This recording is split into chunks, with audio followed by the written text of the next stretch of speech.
말씀 한 구절 읽고 오늘 말씀 교제를 나누겠습니다.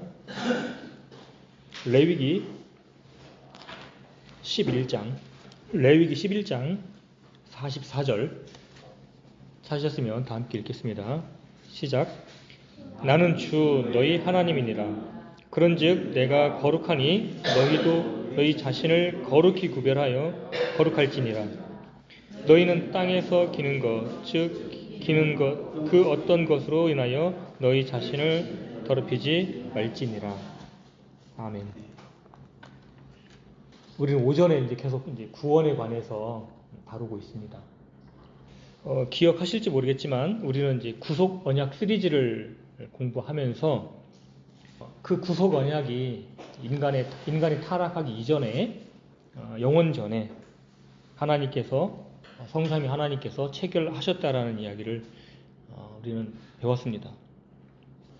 그러한 구속 언약의 체결은 전적으로 하나님의 거룩하심이라고 하는 그 속성에 근간을 두고 있습니다. 그래서 오늘은 이 구속 사역의 근원은 하나님의 거룩하심이라는 측면으로 말씀을 드려보려고 합니다. 하나님의 거룩하심은 그분의 무한한 거룩과 영광이 보이는 세상이든지 보이지 않는 세상이든지 충만해야 하는 것이죠. 그래서 하나님의 왕국은 하나님의 거룩이 미치지 못하는 곳이 없는 그런 곳이 되어야 되는 것입니다. 그것이 바로 하나님의 거룩의 속성이죠. 하나님 자신만 거룩하신 것이 아니라 하나님께서 창조하신 그 모든 세계 안에 하나님께서 충만히 하나님께서 자유롭게 임하시기에 전혀 부족함이 없도록 그렇게까지 완전해지는 것이 그분의 거룩의 완전성입니다. 이러한 하나님의 거룩의 속성은 하나님 자신에게 뿐만 아니라 모든 존재하시는 곳에서 그분 자신의 선하심을 드러낼 뿐만 아니라 그 모든 곳 안에, 모든 것들 안에 그분의 거룩하심을 깃들게 하는 것입니다. 그래서 그 모든 것들 안에서 그분의 거룩의 속성들이 나타나도록 하게 하려는 것이죠. 그래서 하나님께서는 친히 다른 존재들에게 선한 것을 베푸시고 이루시면서 또 다른 한편으로는 그 거룩하심, 그분의 영광을 방해하는 요소들을 제거하고 심판하고 미워하시면서 정죄하시는 것입니다. 그러므로 하나님의 거룩하심 안에는 그분의 본질적 거룩과 사랑이 있을 뿐만 아니라 무엇도 들어있느냐면 진노가 연합되어 있는 거예요. 즉 자신을 친히 내어주시는 희생적 사랑과 의롭고 거룩하신 하나님 자신의 법에 따라서 악한 것들을 내쫓고 소멸시키고 제거하는 그분의 진노가 하나님의 거룩하심 안에 공존해 있다는 것입니다. 이러한 하나님의 거룩하심 속성들은 구약 성경에 자주 등장을 합니다. 그래서 이런 표현이 자주 나올 거예요. 판단의 공의와 긍휼, 판단의 공의와 자비라는 표현이 자주 등장을 하고 하나님 자신을 그렇게 드러내셨으며 또 왕들이나 제사장들에게 그렇게 나라를 다스리도록 명령하고 있죠. 이것이 분명하게 나타나는 곳이 어디냐면 그리스도의 십자가입니다. 그리스도의 십자가는 이 세상 가운데에서 하나님과 화목할 수 있는 그러한 관계를 가져왔습니다. 거룩하신 하나님께서는 그리스도 안에서 심판을 통해 사람들과 화목을 이루셨죠. 그러나 그 십자가는 하나님의 거룩한 진노도 들어있는 것입니다. 그래서 그 십자가는 하나님의 거룩하신 사랑과 그분의 거룩하신 진노가 동시에 나타나는 곳이고 동시에 만족된 장소입니다. 그리스도의 십자가는 하나님께서 친히 성육신 하셔서 그분이 사람이 되셔서 감당하신 속죄 사역입니다. 하나님 아버지께서 가장 사랑하시는 아들 안에서 공의를 집행하시고 그분의 거룩한 사랑을 죄인들을 향해 명백히 제시하시는 방법으로 죄인들과 화해를 하신 것이죠. 우리는 하나님의 거룩을 온전히 이해해야만 왜 하나님께서 성육신 하셔서 구속사역을 이루셨는지 우리가 하나님의 관점으로 그것을 이해할 수 있을 것입니다. 또 그러한 관점을 이해해야만 우리가 왜 성화의 삶을 살아야 되는지를 우리가 진정으로 받아들일 수가 있는 것입니다. 우리는 막연하게 우리는 성화의 삶을 살아야 된다고 말을 합니다. 그러나 우리가 하나님의 거룩하심의 속성을 이해하지 못하면 그 성화의 당위성을, 성화의 정당성을 우리는 늘 부정하는 것이죠. 우리는 그럴 수밖에 없고 죄성을 입었기 때문에 죄를 지을 수밖에 없다라고 늘 변명하기가 바쁠 겁니다. 그러나 하나님의 거룩함을, 하나님의 거룩하심을 온전히 이해를 하게 되면 우리가 피 흘리기까지 성화의 삶을, 하나님을 만족하는 삶을 살아가도록 피 흘리는 데까지 우리가 어떤 영적 군사로서 싸우게 될 거라는 것이죠. 그래서 예수님께서 그 십자가에서 이루신 그 구속 사역은 단순히 그분의 사랑만을 나타내기 위한 목적은 아니라는 것이죠. 그 십자가는 분명히 하나님의 거룩하신 진노가 쏟아진 곳입니다. 그 사랑과 형벌이 동시에 분명하게 제시된 곳입니다. 하나님의 거룩은 온 세상을 채우기 위함입니다. 물론 마귀가 통치하는 이 세상은 악한 현 세상이죠. 그렇기 때문에 이 세상이 개선되지는 않을 것입니다. 또 인간의 능력으로, 인간의 노력으로 이 세상을 바꿀 수 없을 거예요. 그렇지만 그분의 피로 거듭난 성도들과 교회는 그러한 것들을 대적할 만한 힘이 있고 그러한 방향으로 전진해 나가야 되는 것이죠. 우리가 잘 아는 대로 이 세상은 끝날 것이고 마침내 하나님께서 계획하신 새롭게 하는 세상.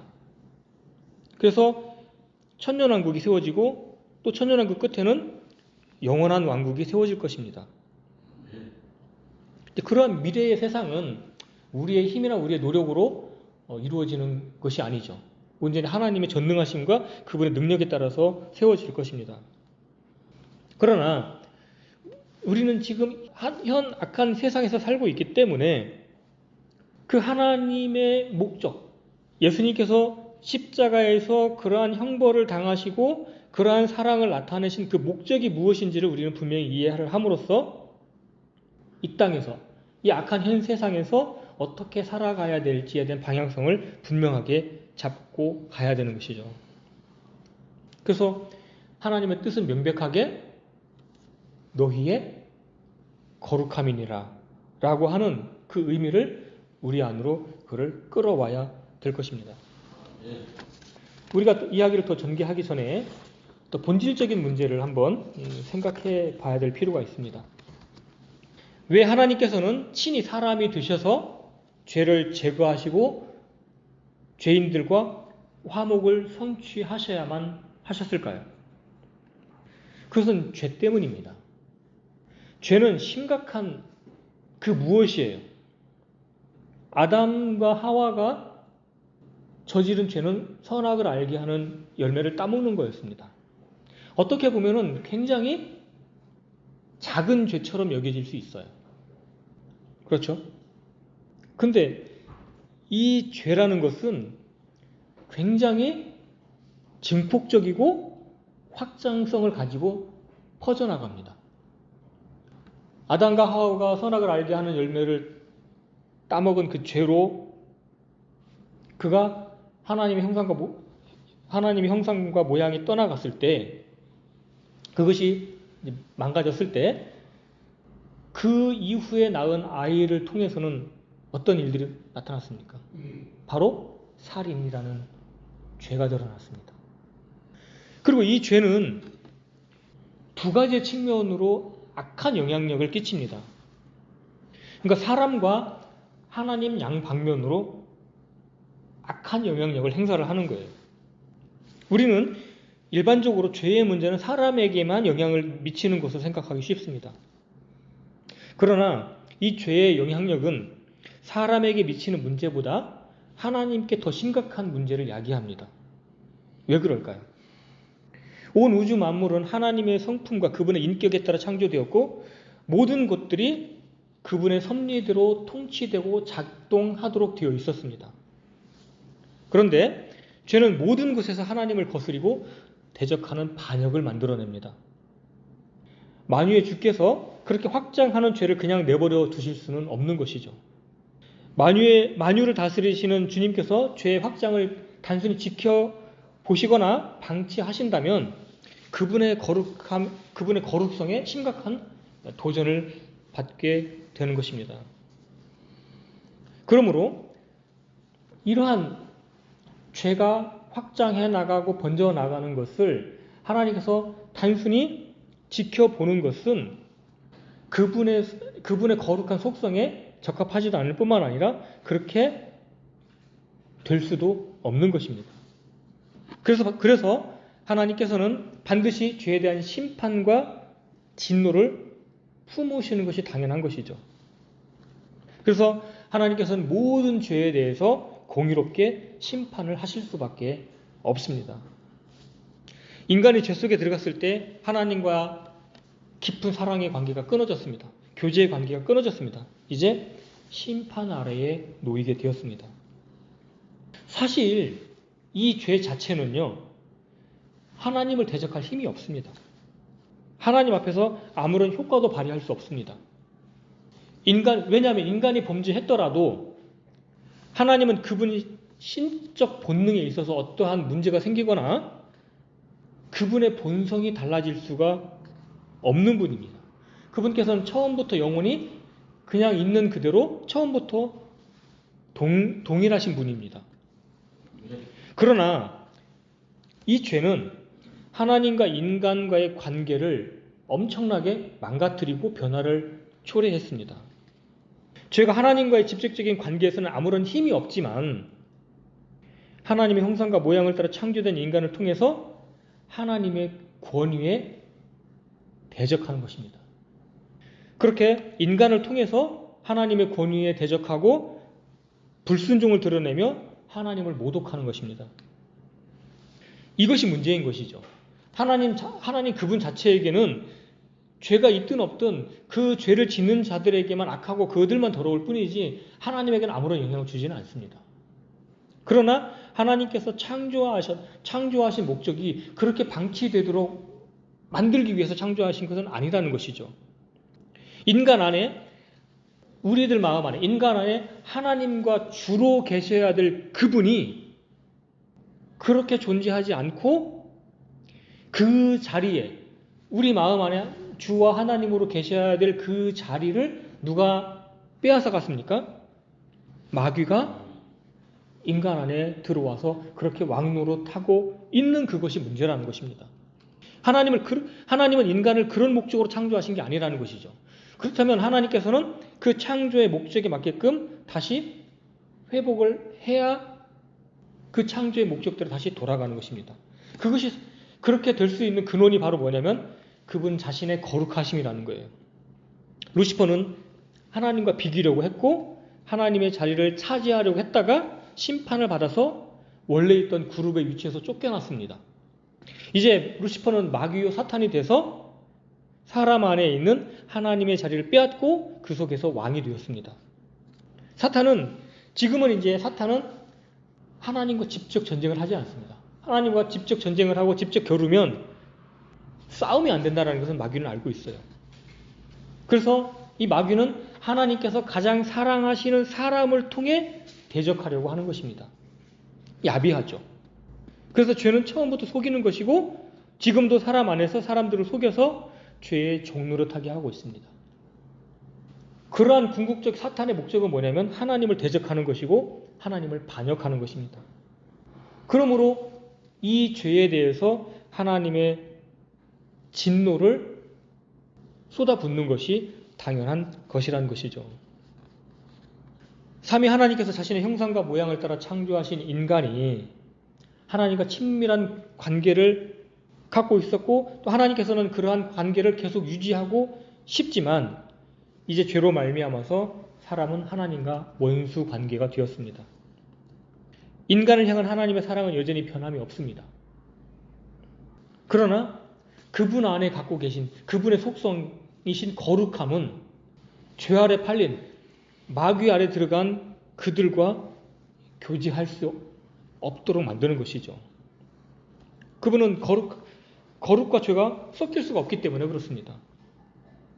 사랑의 관계, 본래 사람과 하나님은 사랑의 관계였습니다. 그래서 그분과 교제하면서 그분의 축복을 누리며 하나님의 임재 가운데에서 마음껏 즐거워해야 될 대상이 이제는 심판과 저주 아래 놓였습니다. 이처럼 죄는 매우 끔찍한 결과를 초래했습니다. 죄를 지은 사람은 사람입니다. 그렇기 때문에 죄를 지은 사람에게 죄에 대한 책임이 있는 것이죠. 그래서 그 죄에 대한 책임의 문제가 해결되지 않으면 하나님과의 관계를 회복할 수가 없는 것입니다.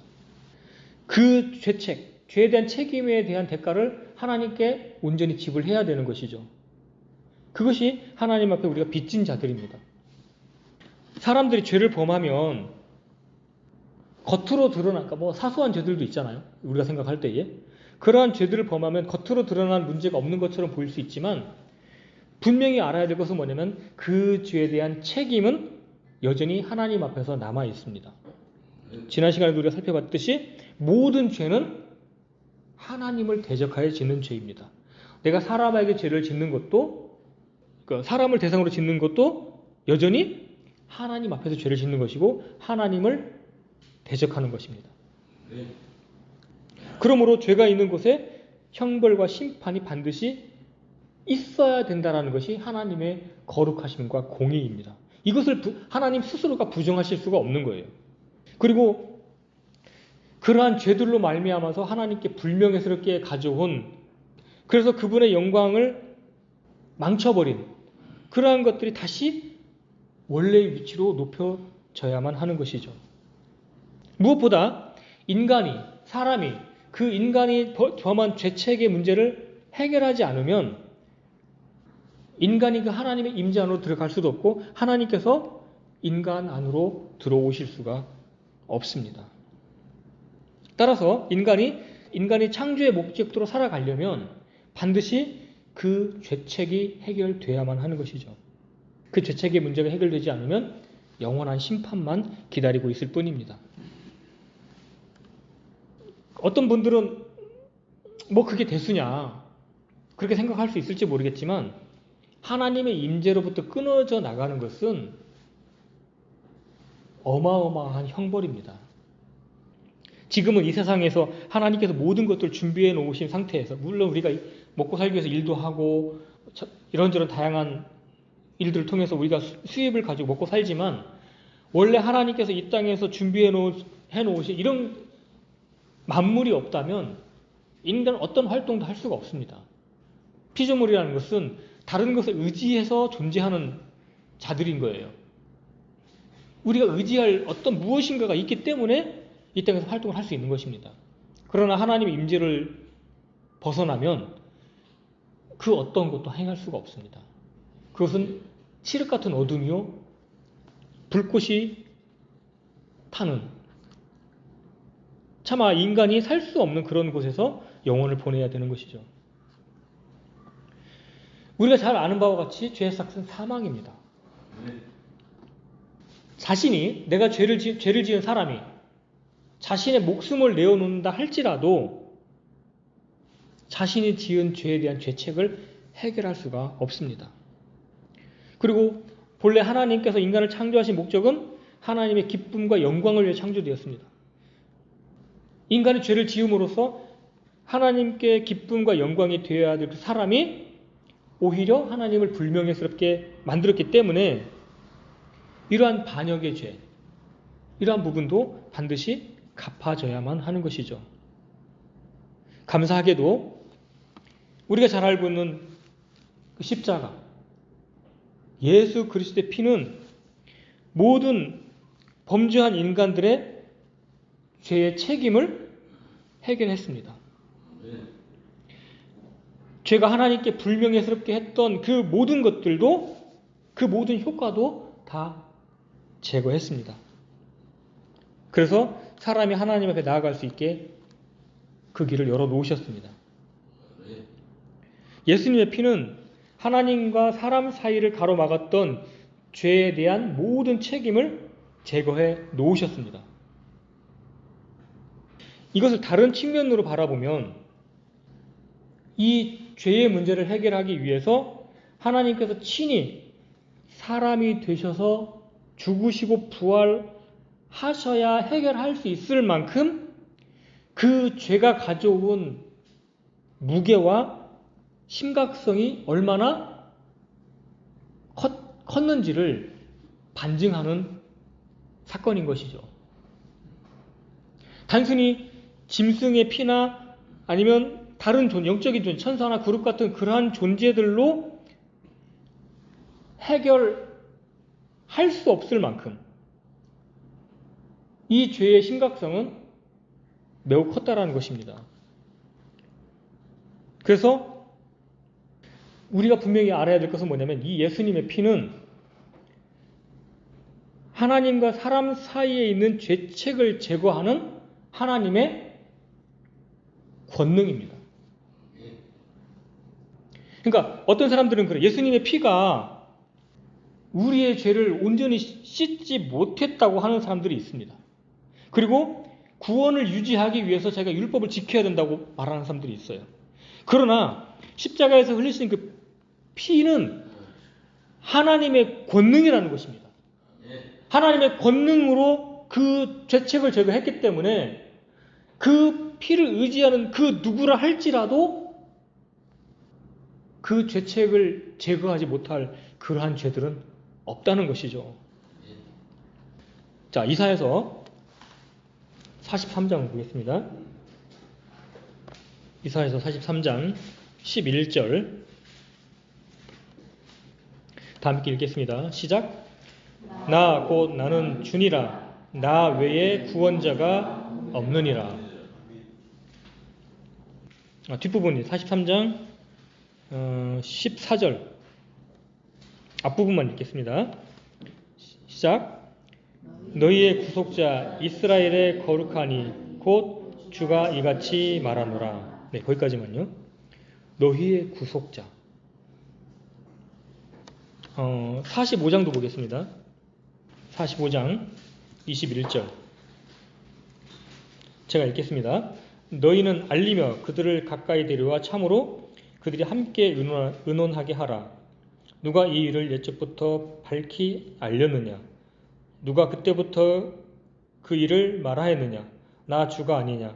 나 외에는 다른 신이 없나니? 나는 의로운 하나님이며 구원자니라.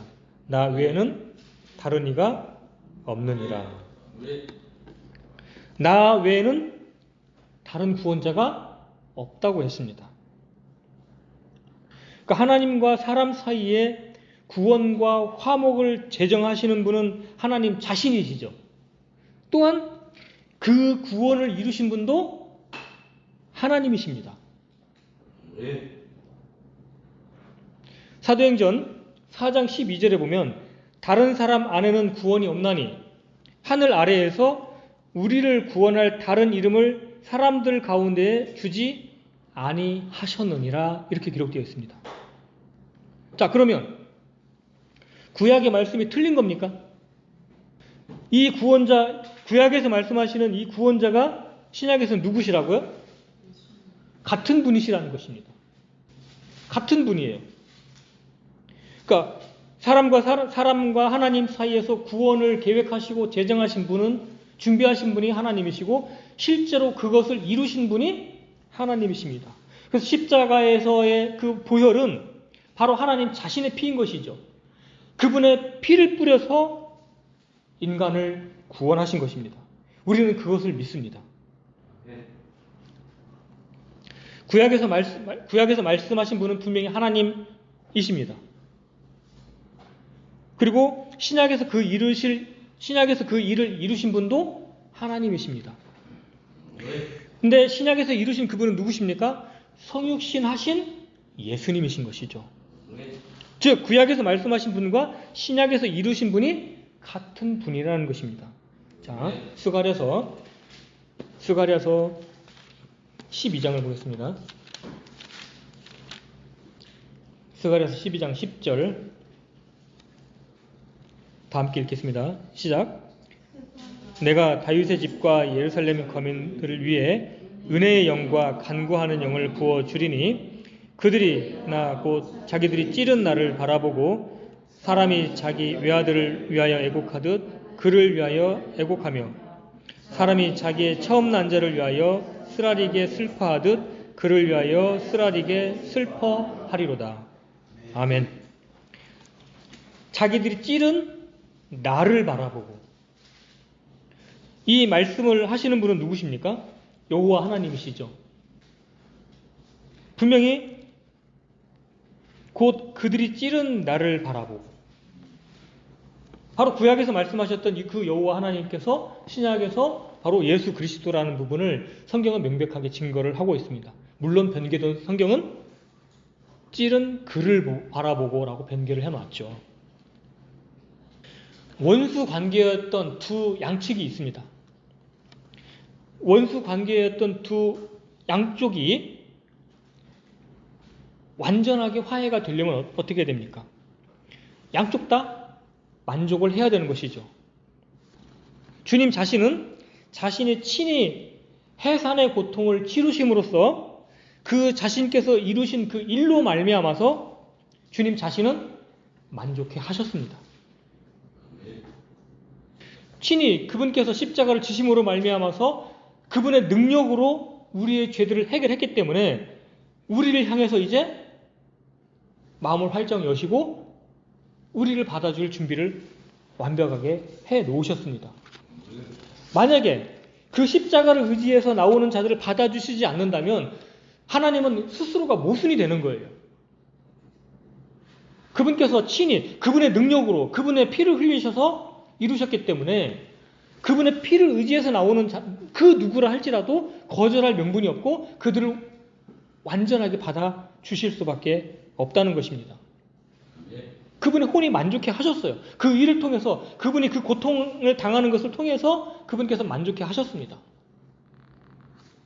뿐만 아니라 그분은 십자가에서 그 수치와 고난을 견디셨습니다. 무엇으로 견디셨습니까? 히브리서 12장 2절에 따르면 그분 앞에 놓인 기쁨을 인하여 십자가를 견디셨습니다. 수치를 멸시하셨습니다. 그분께서 이루실 그 사역으로 말미암아서 얻게 될 그 기쁨을 인해서 그 십자가를 견디신 것입니다. 그것은 무엇입니까?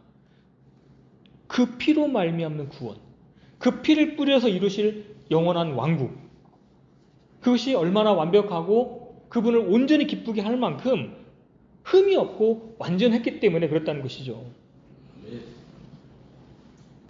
하나님께서 이제 더 이상 그것보다 더 완전하게 이룰 구속의 조건이 없을 만큼 완전하게 이루신 그 십자가의 사역을 주님이 만족해 하신다면 우리는 어떠해야 되겠습니까?